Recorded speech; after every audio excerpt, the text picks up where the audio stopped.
제가 이해찬이가 최근 들어서 부쩍 활동 보폭을 넓히고 있는데 이 부분을 제가 주목합니다. 지금 더불어민주당 이재명으로는 이 상황을 타개해 나가기가 어렵다고 하는 판단을 이해찬이가 하고 있는 겁니다. 그래서 그동안 많이 고민했을 거예요. 이해찬이가. 이거 그냥 이재명이를 날리고 다른 놈을 세울까. 아무리 둘러봐도 근데 이재명이 많은 놈이 없는 거예요. 지금. 그래서 아마 이 해찬이가 여러 국리 끝에 고민 끝에 어쩔 수 없다. 지금은 이재명 중심으로 갈 수밖에 없다. 이렇게 최종 결심을 한 것 같아요. 그러니까 바로 행동에 나섭니다. 전국의 더불어민주당 당협을 돌아다니면서 왜 이재명이로 갈 수밖에 없는지를 설명하고 다녀요. 정리하고 다니는 거죠. 이재명이 밖에 없다. 지금은 이재명을 중심으로 갈 수밖에 없다. 이걸 이해찬이가 정리를 하고 다니는데 정리가 되는 거예요. 도대체 이해찬이는 무슨 힘이 있길래, 무슨 능력이 있길래 이 어려운 정치 상황을 정리하고 돌파해 나갈 힘을 갖게 됐는가?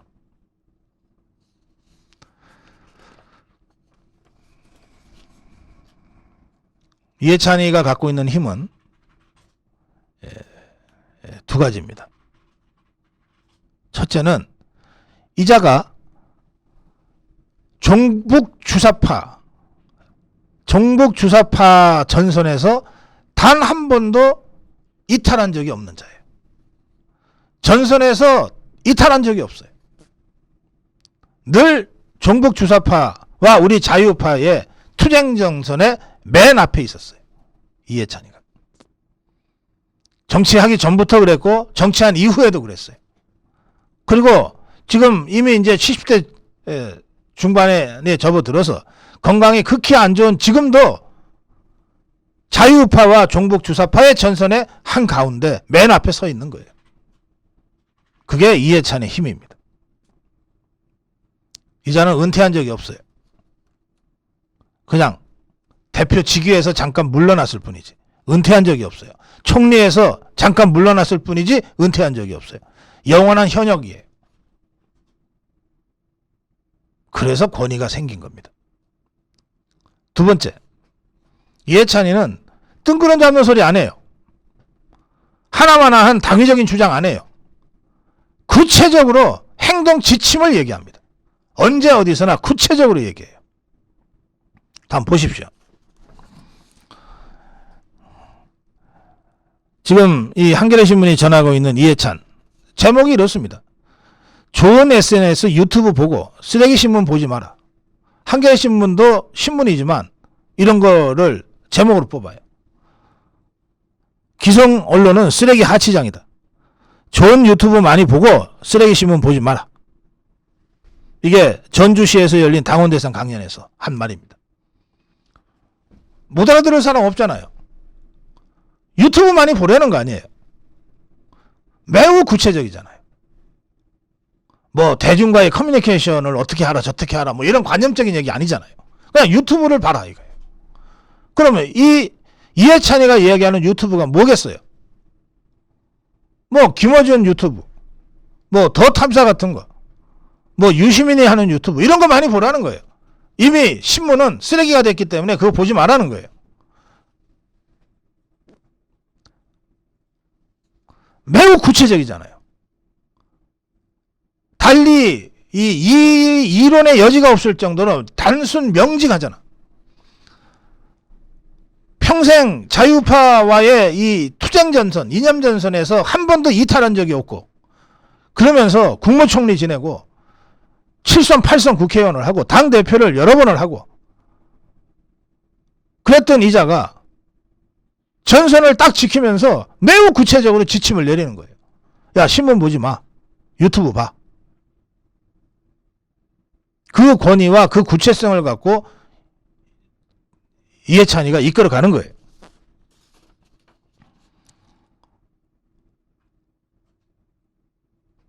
또 이재명을 이렇게 세웁니다. 어떻게 세우냐? 지금 계파 갈등 일으키는 사람들이 있는데, 더불어민주당 당원들 앞에 앉혀놓고 하는 소리예요. 지금 계파 갈등 일으키는 사람들이 있는데 한 10명 정도 돼. 167명 국회의원 중에 10명쯤 돼. 그런 자들이. 나머지 150명은 흔들리지 않고 있어. 여러분도 흔들리지 마. 기성 언론에 비치는 게 다가 아니야. 착각하지 마. 150명은 이재명 지지야. 이재명 반대하는 것들이 맨날 언론 플레이 하는데 그 10명 정도밖에 안 돼. 이렇게 설명하는 거예요.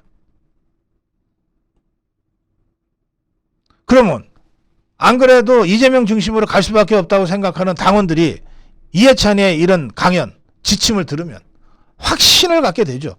그렇지, 저것들 언론 플레이나 하지 별거 아니야.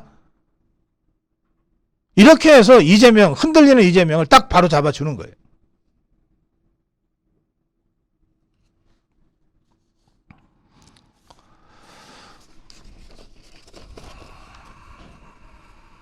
시청자 여러분, 우리가 지난 5년, 6년 가까이 우리 대통령을 빼앗기고 문재인 종북주사파 폭정에 맞서 싸우면서 우리 자유파의 정치인, 정치 원로, 자유파 투쟁 원로, 어떤 누구로부터도 이런 식의 권위 있으면서도 구체적인 지침을 들으신 적이 있습니까? 야, 방송, 신문 그런 거 보지 마. 그거 다 종북 주사파들한테 장악됐고 오염됐어. 고성국 TV 봐.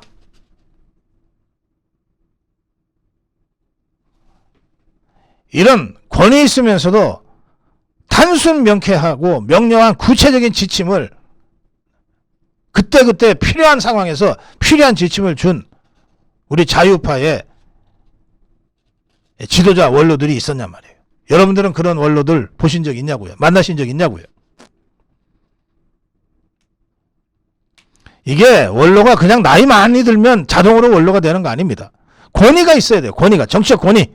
자리가 주는 권위가 아니라 그 자리에 있든 물러나든 그의 한마디가 사람들을 움직이게 하는 그 정치적 권위가 있어야 돼요. 그러려면 전선에서 물러나서는 안 돼요. 전선에서 이탈해서는 안 된다고. 종북 주사파와의 이념전선, 정치투쟁 전선에 맨 앞에 항상 서 있어야 되고, 위기가 닥쳤을 때 가장 먼저 그 위험을 온몸으로 떠안을 수 있는 결기가 있어야 돼요. 그러면서 당위론 얘기할 게 아니라 매우 구체적으로 행동 지침을 얘기할 수 있어야 돼요. 왜 우리 자유우파에게는 이런 이해찬이 같은 자가 없는가? 제가 참으로 통탄스럽습니다.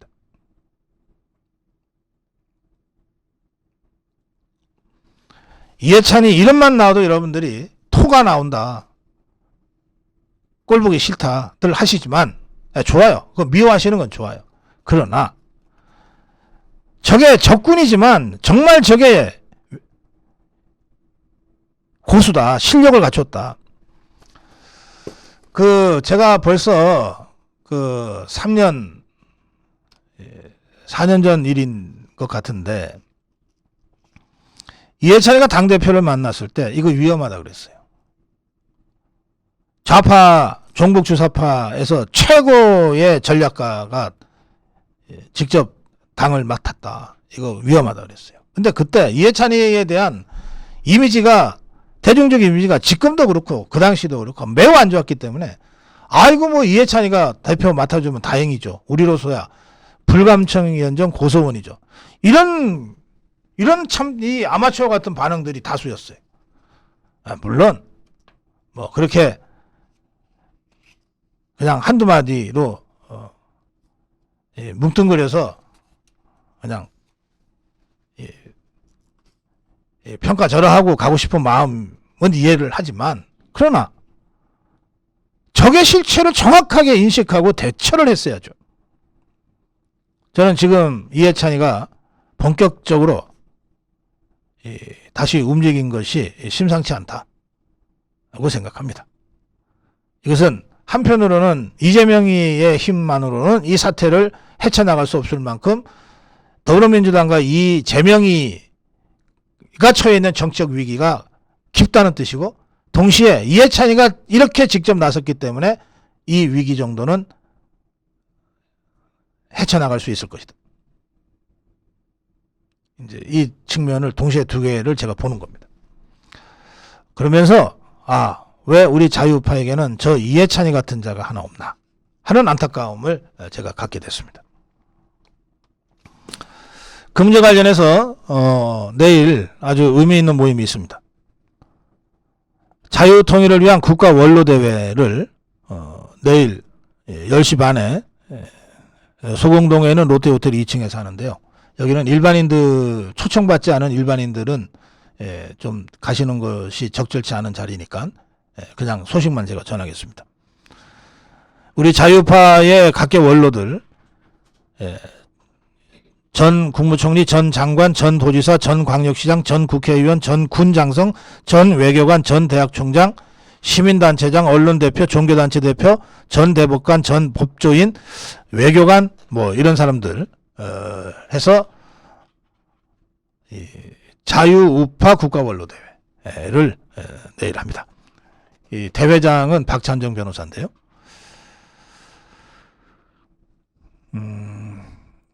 한 명의 이 걸출한 전략가가 없으면 뭐 수십 명, 수백 명의 집단 지성을 통해서라도 힘을 만들어 가야 되겠죠. 저희들 이 행사, 이거는 이제 일반인들이 참석하기 어려운 행사이기 때문에 제가 그런 행사가 있다는 걸 알려만 드릴 거고요. 제가 현장에 가서 좀 취재하면서 후속 소식 전해드리도록 하겠습니다. 우리 자유파에게도 시대를 꿰뚫고 동시에 아주 디테일하게 우리 자유파 개개인에게 무기를 쥐어주고 지침을 줄 수 있는 그런 행동하는 전략가가 빨리 출연하기를 바라면서 고성 칼럼 마무리하겠습니다.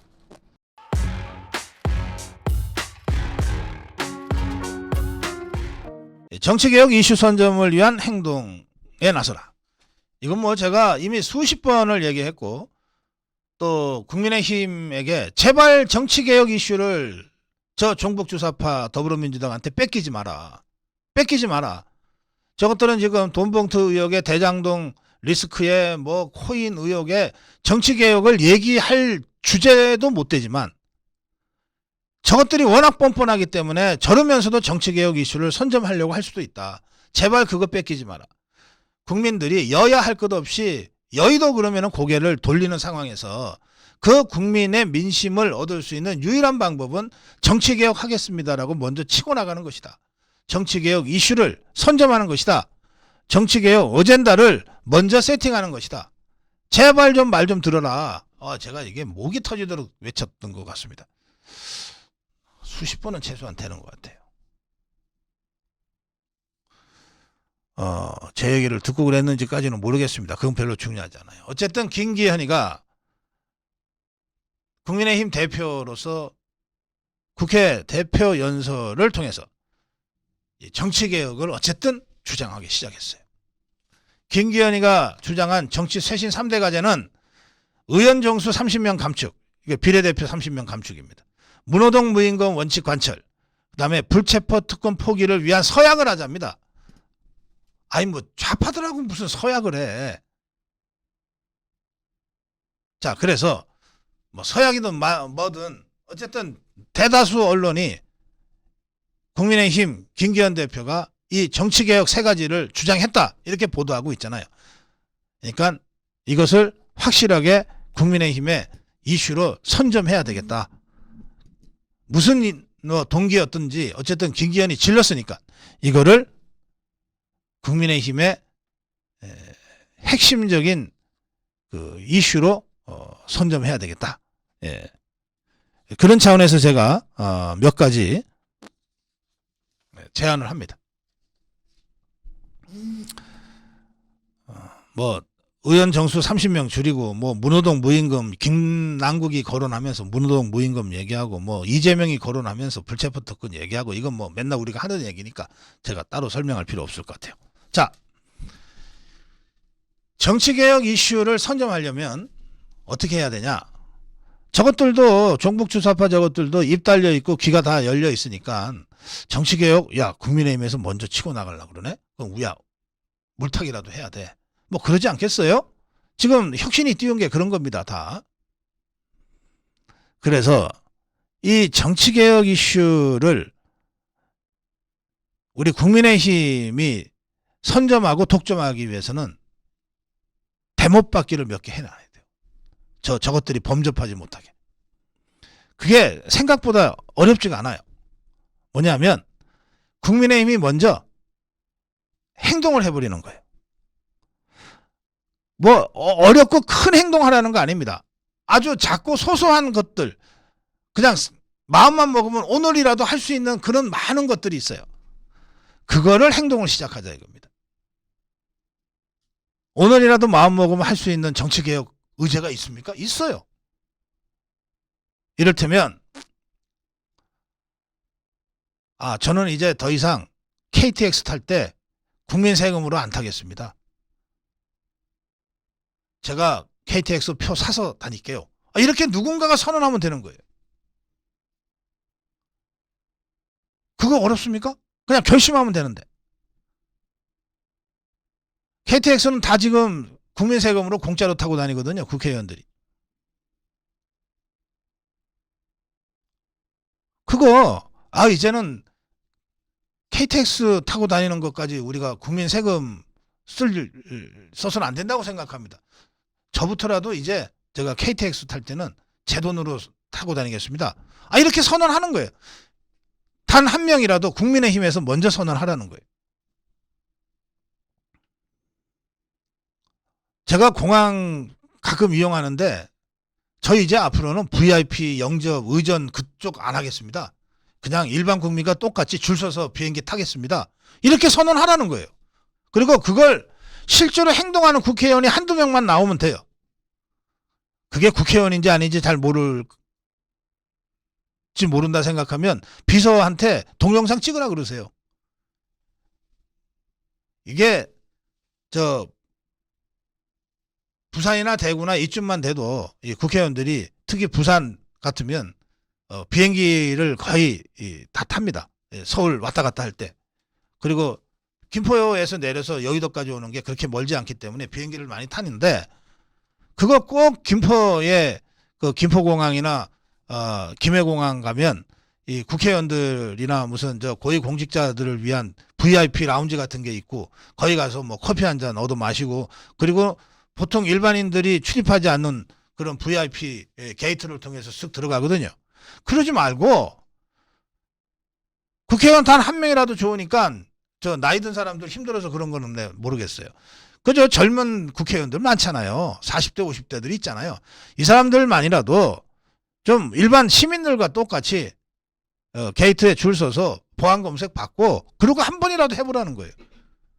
저는 제가 조금 일찍 나오면 되지. 제가 무슨 대단한 VIP라고 저는 그냥 국민의 종복입니다. 국민들이 이용하시는 그 문을 저도 똑같이 가겠습니다.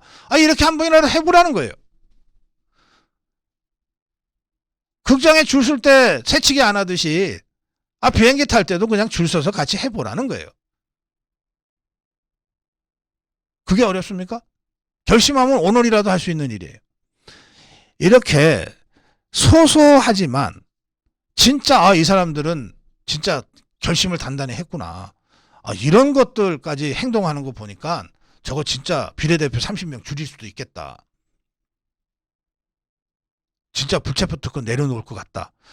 일단 그렇게 국민들이 믿게 만들고 관심을 갖게 만든 다음에 어떻게 되냐 그러면 그걸 국민의힘은 하려고 그러는데 저것들 국회에 167석 정의당 포함해서 180석 가까운 종북 주사파 저것들이 끝까지 기득권을 내려놓지 않기 때문에 국회 차원에서는 못하는 겁니다.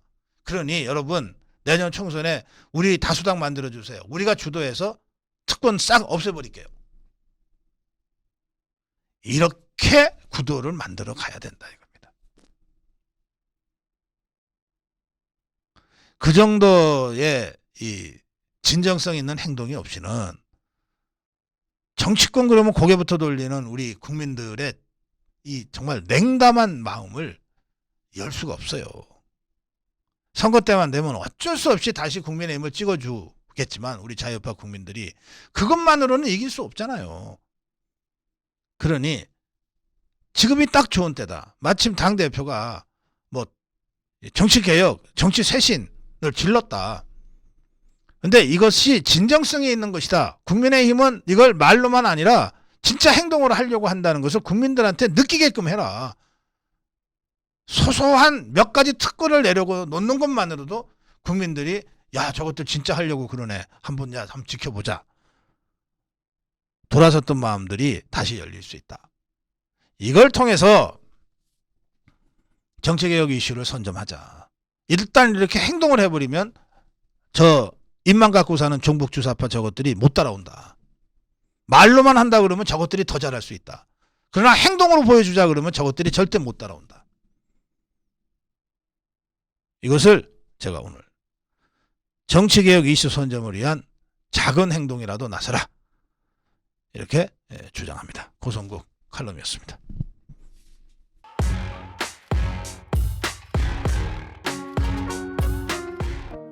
오늘 칼럼은 국민의힘 SNS 대책은 있는가입니다. 먼저 여론조사 하나를 소개해드리겠습니다. 데일리안이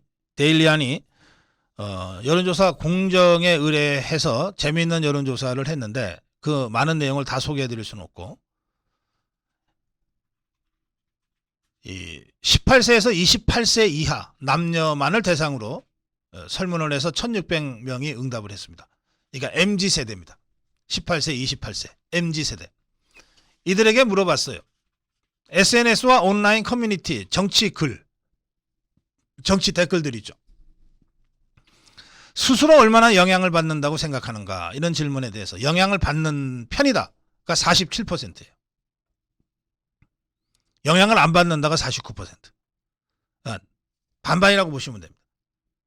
그러면 다시 말씀드리면 18세, 28세의 MZ세대는 SNS로부터 영향을 받는다. SNS의 정치 글로부터 영향을 받는다. 이겁니다.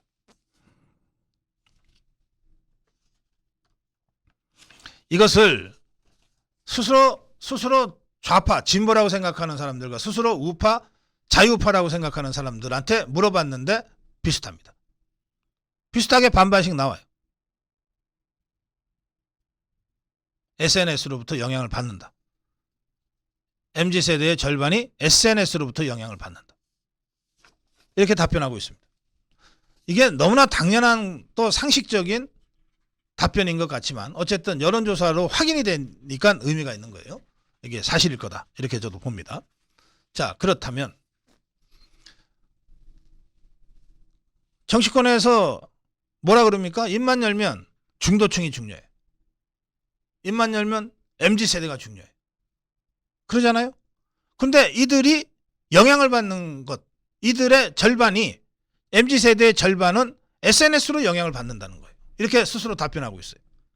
그러면 이들을 국민의힘 지지층으로 끌어들이고 자유파의 지지층으로 끌어들이려면 이들의 절반이 영향을 받는 SNS를 통해서 이들에게 접근해 가야 되잖아요.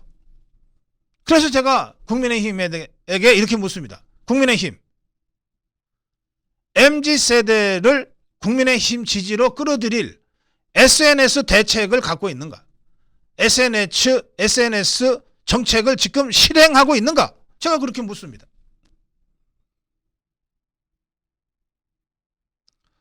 자, 그런데 이 문제를 조금만 확대해 보죠.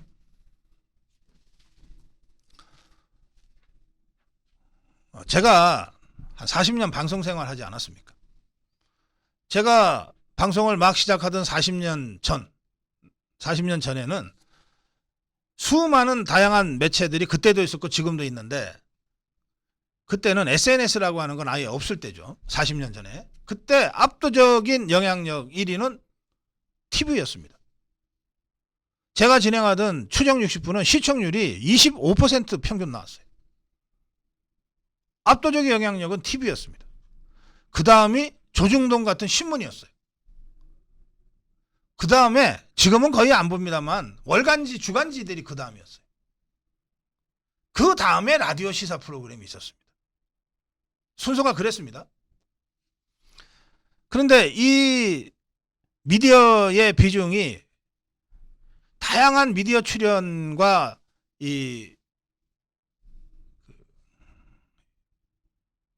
그 정치 과정을 거치면서 그 비중이 바뀌기 시작합니다. 제가 지금 말씀드리는 비중을 객관화된 지표로 설명을 드리자면 광고 시장에서의 비중이에요. 영향력이 큰데 광고가 몰리죠. 영향력이 큰데 광고 단가가 높아지죠. 간단한 것 아닙니까? 신문사들이 어떻게든 발행 부수를 높이려고 노력하는 것도 간단해요. 100만 부 발행하는 신문과 10,000부 발행하는 신문이 다 광고 단가가 똑같다는 게 말이 됩니까? 당연히 100만 부 발행하는 신문은 광고 단가가 100배나 높죠. 그러니까 광고가 곧 영향력의 척도인데 지금은 SNS가 전체 미디어에서 차지하는 그 광고의 비중이 50% 이상을 넘은 지가 10년 전부터입니다. 10년 전부터 KBS, MBC, 종편, 신문, 잡지 다 합친 광고가 SNS 포털에 광고를 미치지 못하는 거예요. 그러니까 10년 전부터 극적인 변화가 일어났다고 보시면 됩니다. 10년 전부터 미디어에 있어서의 가장 큰 비중은 SNS. 그게 뭐 포털도 되고 저 같은 유튜버도 되는 겁니다. 이게 지금은 전체 미디어 시장에서 50%를 넘어 60% 가까이 이미 육박하고 있어요. 쉽게 말씀드려서 뭐 제가 이거 제 잘난 체 하는 게 아닙니다. 예를 들어 설명하는 거예요. 여러분들 우리 아미거 회원이 생산하는 상품들 있잖아요. KBS에 20초짜리 광고 수천만 원 가지고 갖다 내는 것보다 고성국 TV에 그냥 제가 광고하는 것이 매출로 연결되는 것이 더 많다는 거예요. 자, 그래서 지금은 매체의 비중이 SNS 압도적으로 다수입니다. 비중이 커요. 그 다음에 어디냐? 그 다음이 종편입니다. 이제 KBS, MBC 같은 거 별로 안 봐요 사람들이. 종편입니다. 그 다음에 어디냐? 시사 라디오예요. 시사 프로그램 라디오. 그 다음이 KBS, MBC 공중파 될 겁니다. 그 다음이 신문. 월간지, 주간지는 이제 거의 안 보게 되죠. 완전히 바뀌어 버렸어요. 그러면 이렇게 미디어 시장이 바뀌었다면 이 미디어를 통해서 대중과 만나고 미디어를 통해서 대중을 끌어들여야 될 운명적인 숙제를 안고 있는 정당 입장에서도 이 비중의 변화에 맞게 홍보 전략이나 무슨 행동 전략을 바꿔야 되잖아요. 그러니까 지금 국민의힘은 정상적인 정당이라면 SNS 대책에 당력의 60% 이상을 쓰고 있어야 됩니다. SNS 대책에. SNS 대책이라는 게 뭡니까? 네이버나 포털 같은데 우리한테 불리한 이 사실상의 편집권이 행사되면 가서 압력도 가하고 설득도 하고 그 사람들 만나서 스킨십도 하고 해야 되는 거죠. 유튜브가 SNS에서도 특히 정치 시사에서는 포털보다 훨씬 더 크거든요. 그러면 어떻게 돼야 됩니까? 이거 자꾸 제 얘기를 하게 되는 것 같아서 죄송한데 그런 뜻 아니에요. 국민의힘의 홍보 정책 전문 책임자들은 사실은 자유파 유튜브 영향력 있는 유튜브 1대1로 전담맨이라도 만들어서 지금 관리하고 있어야 되는 거예요. 끊임없이 우리가 이런 정보 이런 정책을 추진하려고 그러니까 좀 잘 설명해 주세요. 이러고 자료 계속 갖다 줘야 되고 그래야 되는 거예요. 자, 그런데 SNS가 그렇고 그 다음에 종편이고 그 다음에 뭐 TV 그 다음에 라디오 그 다음에 TV 그 다음에 신문이라 그랬는데 그런데 정치인들이 말이죠. 당 지도부나 뭐 정치인들이 언론 활동을 한다. 뭐 공보를 하건 홍보를 하건 뭔가 언론 활동을 한다 그러면 제일 먼저 꼽는 게 누군지 아세요? 여전히 신문사 정치부장이고 신문사 편집국장이고 신문사 오너들이란 말이에요. 제일 영향력이 적은 저기를 제일 먼저 제일 크게 이루고 다닌다니까. 그리고 더 황당한 것은 가장 비중이 커져버린 이 유튜브를 손절하겠다고 대놓고 얘기하고 있는 거예요. 이래놓고 어떻게 이 SNS 미디어 정치 시대에 국민의힘이 선거에 이긴다 그러고 MZ세대를 만난다 그럽니까? 요즘 신문 보는 MZ세대가 어디 있어요? 요즘 KBS, MBC 9시 뉴스 보고 있는 MZ세대가 어딨냐고. 종편도 안 보는데 다 손바닥 안에 있는 SNS 가지고 스마트폰 가지고 유튜브 보고 자기들이 찾아서 보는데 그 MZ세대와 만날 통로를 제대로 개설하지 못하면서 무슨 수로 MZ세대의 표를 가져가겠다는 거예요.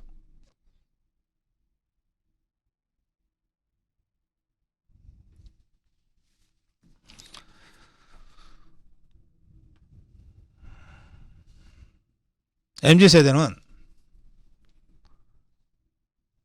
20대 누구를 무슨 최고위원으로 세웠다. 20대 누구가 당대표가 됐다고 해서 쫓아가지 않아요. 왜? 니나 내난데 그자가 무슨 대표성이 있어요? 그냥 한 개인이지. MZ세대만큼 개성이 뚜렷하고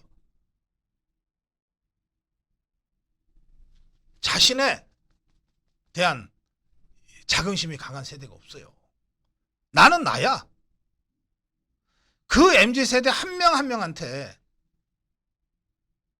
당에서 무슨 청년위원회 몇 명 갖다 놓는다고 그게 MZ세대의 대표성을 인정받을 것이며 그들을 통해서 MZ세대와 진정하게 대화가 가능하겠느냐 말이에요. MZ세대가 세상과 소통하는 SNS를 통해서 그들과 만나야 된단 말이에요. 그게 유튜브일 수도 있고 뭐 포털일 수도 있고 또는 다양한 형태의 정치 커뮤니티일 수도 있어요. 그들과 만나야 될 거 아니에요. 만나야 설득이고 뭐고 할 거 아니냐고. 그들과 만나야 좌파들이 끊임없이 이 SNS 공간에서 괴담 유포하고 있는데 그건 팩트가 아니야 라고 하는 기본적인 사실이라도 설명해 드릴 거 아니냐 말이에요. 그러니 내가 다시 국민의힘에 묻습니다. 대통령실에 물어요. MZ세대와 소통할 수 있는 SNS 대책을 지금 갖고 있냐? 그 대책을 지금 실행하고 있냐? 그걸 전담하는 부서가 있냐?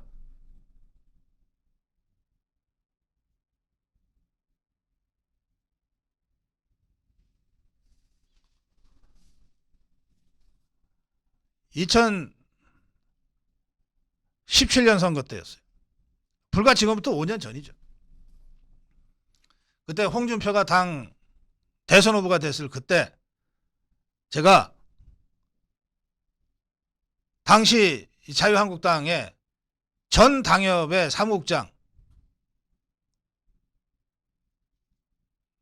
전국 대회에서 제가 특강을 한 적이 있습니다. 그때 제가 물어봤어요.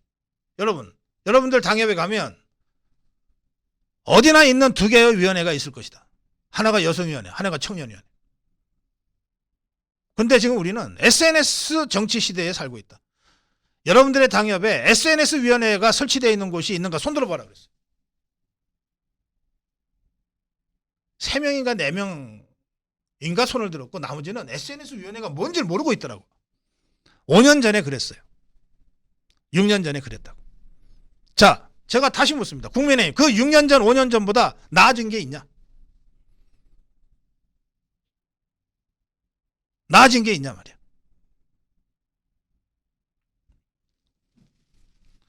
중도층이든 MZ세대든 또는 이제는 사실은 60대, 70대, 80대도 다 SNS로 소통을 해요. 어떤 면에서는 MZ세대보다 SNS 의존도가 더 높을 수가 있어요. 그러니까 모든 국민이 다 SNS 정치 시대를 살고 있는 거예요. 제가 MZ세대를 예로 들어서 지금 여론조사 공정에서 MZ세대를 특화시켜서 조사했기 때문에 제가 MZ세대 얘기를 하지만 사실은 대한민국 국민 모두가 다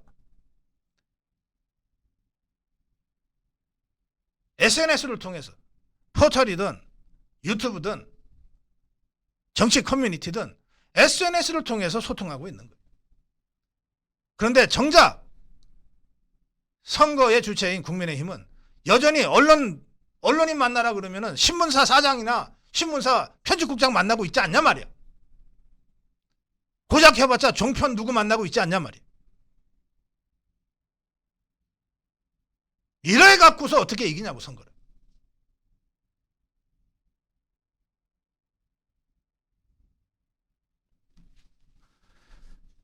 그래서 제가 이렇게 질문 던집니다. 국민의힘 SNS 대책은 있는가? 네, 고성국 칼럼이었습니다.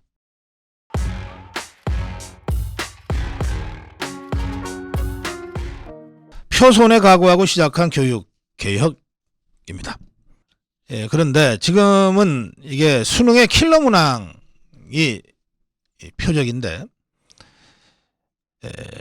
또 다른 킬러들이 있다고 합니다. 진짜 킬러는 논술이라는 얘기입니다. 논술. 한 고등학교 교사는 수능은 정답을 맞히라고 내는 문제들이 대다수인데 논술은 몇 개 안 되는 문제를 내고 맞힌 사람만 뽑겠다는 취지로 문제를 낸다. 학교에서 가르치지 않는 내용을 출제하는 게 공공연한 관행처럼 이어지다 보니 학원 가는 게 필수 코스다. 그러니까 논술을 봐야 될 학생들과 논술을 보지 않아도 되는 학생들이 있거든요. 논술을 봐야 되는 학생들은 학교에서는 그 논술을 통과할 수 없다. 학교 공부만으로는. 그러니까 킬러 문항을 해결해서 킬러 문항을 풀어서 500명 안에 들어서 좋은 대학에 갈 학생들과 논술 시험을 봐서 대학을 가야 되겠다고 생각하는 학생들은 사교육으로 갈 수밖에 없다. 킬러 문항과 킬러 논술, 이 두 가지가 핵심이다. 이런 얘기가 이제 오늘 제기되고 있습니다. 논술 구술고사의 킬러 문항은 교육부가 매년 고교 교육과정에 포함된 것인지를 모니터링할 정도로 고질적인 문제점으로 그동안 지적돼 왔어요.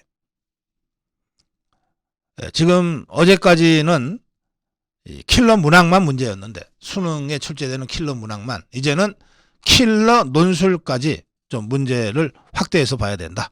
이런 얘기입니다. 논술 전형 경쟁률은 39.6대 1. 2023년도요. 44개 대학에서 논술을 봤는데 경쟁률이 40대 1이에요. 또 의예과 등 몇 사람 안 뽑는 일부 인기학과는 세 자릿수 경쟁률 100대 1, 200대 1까지 올라간답니다. 최근 5년간 고교 교육과정 수준과 범위를 벗어나서 논술을 냈다고 적발된 대학이 모두 19개 대학. 2023년도 입시에서 서울 지역 15개 대학 중에 14개 대학이 사교육 걱정 없는 세상이라는 시민단체 관계자들의 말에 따르면 수학 논술 문제에서 교육과정을 벗어난 문제가 출제됐다고 합니다. 그러니까 여기에 또 하나의 킬러들의 세계가 있는 거죠. 서울의 한 논술학원 관계자는 최상위권 대학에 수리 논술을 치르려면 학원 수업을 반드시 받아야 한다. 심화 문제를 접하기 어려운 지방 학생이라면 더 일찍 학원을 찾아야 할 것이다. 대치동의 유명 논술학원은 서울대반, 연대반, 고대반 이 대학별 학급을 편성해서 한 달에 최소 수십만 원의 학원비를 받고 있다.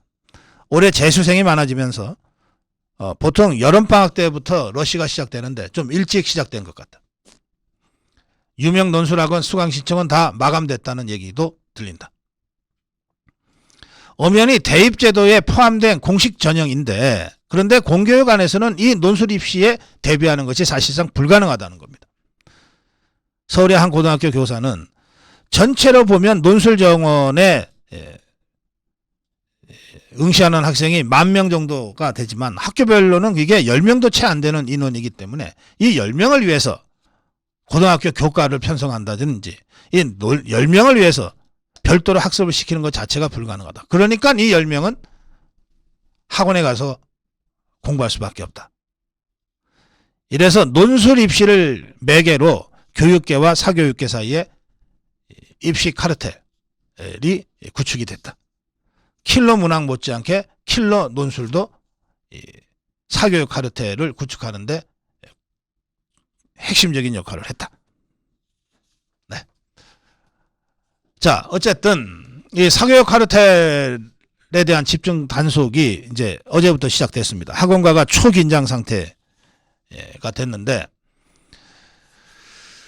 그런데 이런저런 맘카페에서는 나 보수라서 보수 찍었는데 뒤통수 맞았다, 이런 글들이 이제 슬슬 올라오기 시작한다고 합니다. 안철수 의원이 지역구가 분당이죠.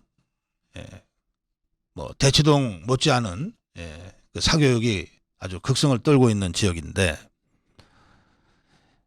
안철수가 이렇게 얘기합니다. 지역 사무소로 수능 준비 어떻게 하면 되는지 고3 학부모 문의가 많다. 그러면서 이거 대책이 필요하다. 이거 표 떨어지는 소리가 들린다. 이런 얘기입니다. 한 맘카페에서는 대통령 말 한마디로 대치동이 뒤숭숭해졌다. 지금까지 보수당만 찍어왔는데 이렇게 뒤통수 때리냐. 이런 글이 올라오고 있다는데, 저희 이거 진짜 보수고 진짜 보수 찍었던 사람인지는 좀 확인할 필요가 있겠어요. 좌파들이 얼마든지 이런 식으로 위장해서 여론을 조장해 나갈 수도 있겠다는 생각이 듭니다만, 어쨌든 이 부분도 좀 면밀히 살펴볼 필요가 있겠습니다. 뭐 파랑쿠 대치도 그러면 이게 강남이잖아요. 강남은 국민의힘의 뭐 강력한 지지 기반 아닙니까? 그런데 킬러 문항 논란에 직격탄을 맞으면서 총선 민심이 뒤숭숭해졌다, 뭐 이런 얘기들이 나오고 있는 거예요. 안철수는 이렇게 얘기합니다. 윤석열 대통령께서 하신 말씀의 취지는 모두 이해가 된다. 킬러 문항 배제하라고 이미 대통령이 지시를 했는데도 왜 반영이 되지 않았는지에 대해서 조사가 필요하다. 그리고 킬러 문항을 어떻게 바꾸겠다고 하는 것을 국민들이 납득할 수 있도록 설명을 했어야 더 효과가 있었을 텐데, 이게 제대로 팔로우업이 되지 못해서 지금 민심이 좀 어수선해진 것은 사실이다. 자칫 여당이 민심의 폭탄을 맞을 수도 있다. 뭐 이런 등등의 얘기들이 나오고 있습니다. 국민의힘 당내 인사는 이번 정책의 진의를 제대로 국민께 알리지 못하면 내년 총선에서 꽤 많은 표를 잃을 수 있다. 이런 얘기인데요. 대치동이 이제 그 중심인데, 뭐 대치동 강남입니다. 아마 강남갑인가 뭐 그럴 것 같은데,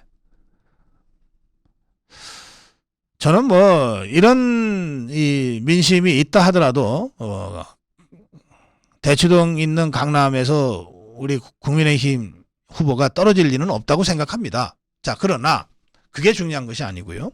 제가 오늘 고성국 칼럼에서 말씀드리고 싶은 것은 이겁니다. 뭐냐 하면, 이게 당장은 표가 안 될 수 있다는 사실을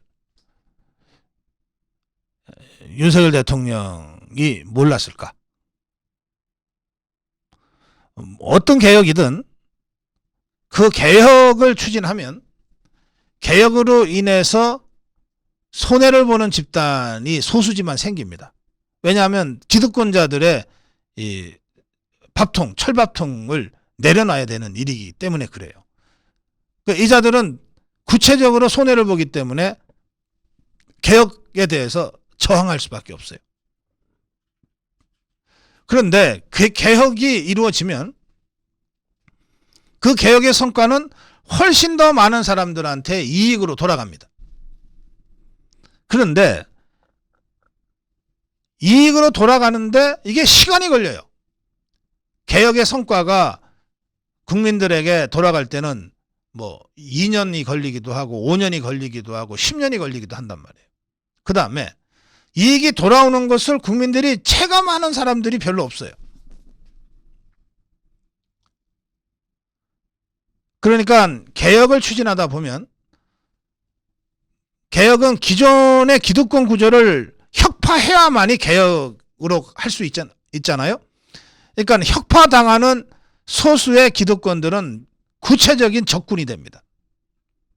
반면에 개혁의 결과 혜택을 보게 될 수많은 사람들은 구체적으로 우군이 되질 않아요. 당장 그게 체감이 잘 안 되니까. 그래서 이게 절대다수 국민한테 정말 좋은 일이라고 생각해서 밀지만 우군이 돼야 될 이 사람들은 몇 년이나 있어야 우군이 되고 그게 누구 때문에 그렇게 이익이 오는지는 그 사이에 이미 까먹어 버려요. 반면에 구체적인 적군들은 생겨나는 겁니다. 자, 보시죠. 지금 당장 킬러 문항이나 킬러 논술과 관련해서 이 사교육 카르텔을 해체한다.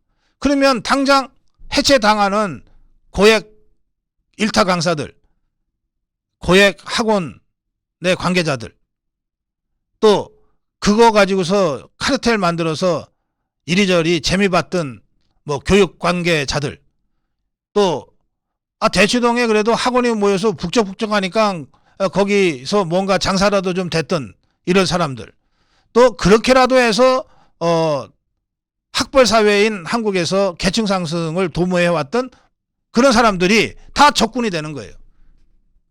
이 사람들은 구체적인 적군이 되고, 그리고 이들이 커뮤니티에 대통령을 비방하고 모욕하고 조롱하는 온갖 글들을 올립니다. 적군은 분명하게 구체적으로 만들어졌어요. 그런데 이로 인해서 앞으로 1년, 2년, 3년 지나면서 킬러 문항으로 고통받지 않을 수도 있게 된 수많은 중학생, 고등학생들, 또 그 학부모들은 그 혜택을 아직 체감하기 전이잖아요. 또 이것이 이렇게 해서 이렇게 돼서 결국은 내 아이가 입시고통으로부터 조금은 자유로운 상태가 될 거야 라고 막연하게 생각하고 고마워는 할지 모르지만, 그러니까 우리가 윤석열 대통령의 개혁을 지지해야 돼. 저 소수의 이 기득권에 맞짱 떠서 우리가 싸워줘야 돼 라고 조직되기가 어려운 거 아닙니까? 그러니까 이런 여론이 나오는 거예요. 이런 민심이 나오는 거예요. 뒤숭숭하다. 총선에 어떤 영향을 미칠지 모르겠다. 이런 걱정이 나오는 겁니다. 그러면 제가 지금 설명드린 이런 것을 윤석열 대통령인들 모르고 이걸 시작했겠느냐 이거예요. 이게 무슨 어려운 얘기입니까? 개혁을 고민하는 모든 정치 지도자들이 늘 이 지점에서 고민하고 결단하는 거예요. 표가 안 될 수도 있어. 그러나 해야 돼. 나라의 장래를 위해서. 절대다수 국민의 행복을 위해서.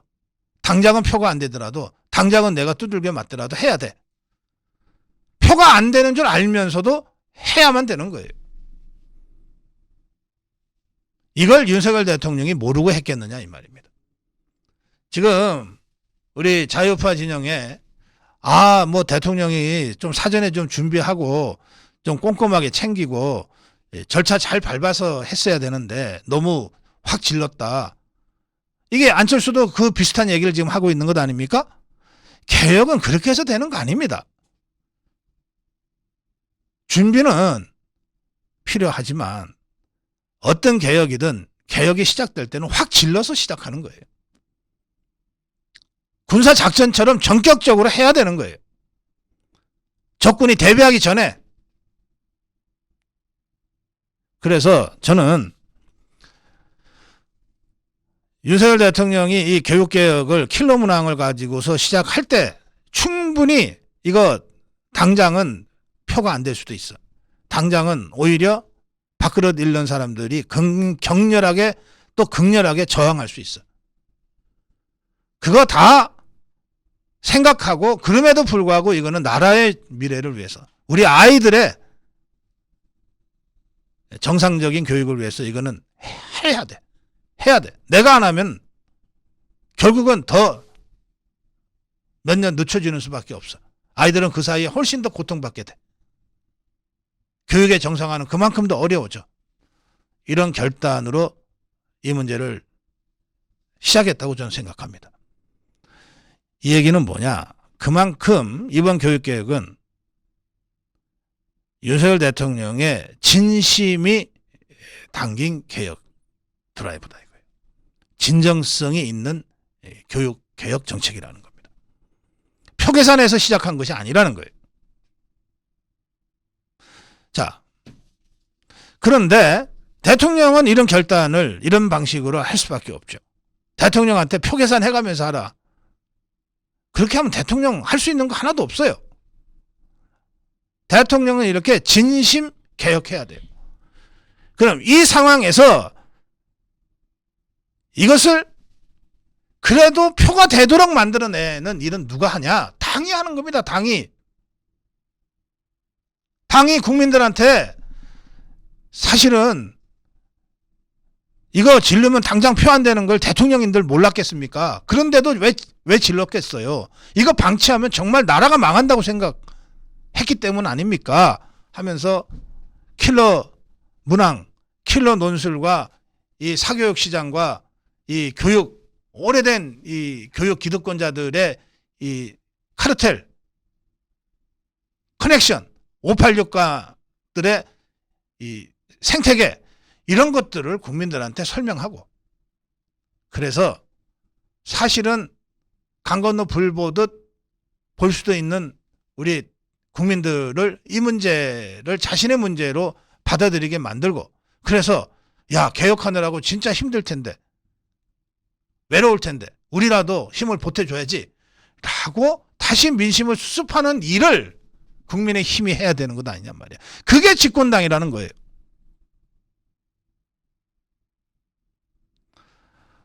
예, 고성국 칼럼, 예, 표손에 각오하고 시작한 교육개혁이다. 표손에 각오하고 시작한 이 진신교육개혁, 이것을 새로운 이 국민적 이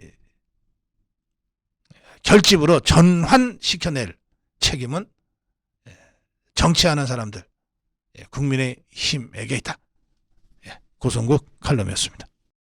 고성국TV는 자유우파의 유일 정론 방송입니다. 고성국TV는 윤석열 정권을 지켜내고 2024년 총선을 승리로 이끄는데 모든 힘을 다 쏟아부을 것입니다. 고성국TV가 어떠한 외압에도 흔들리지 않고 오로지 자유우파의 정론 방송으로 나아갈 수 있도록 후원해 주십시오. 지금 바로 010-9045-3010으로 전화 주십시오. 정론 방송으로 보답하겠습니다. 감사합니다. 고성국TV 화이팅!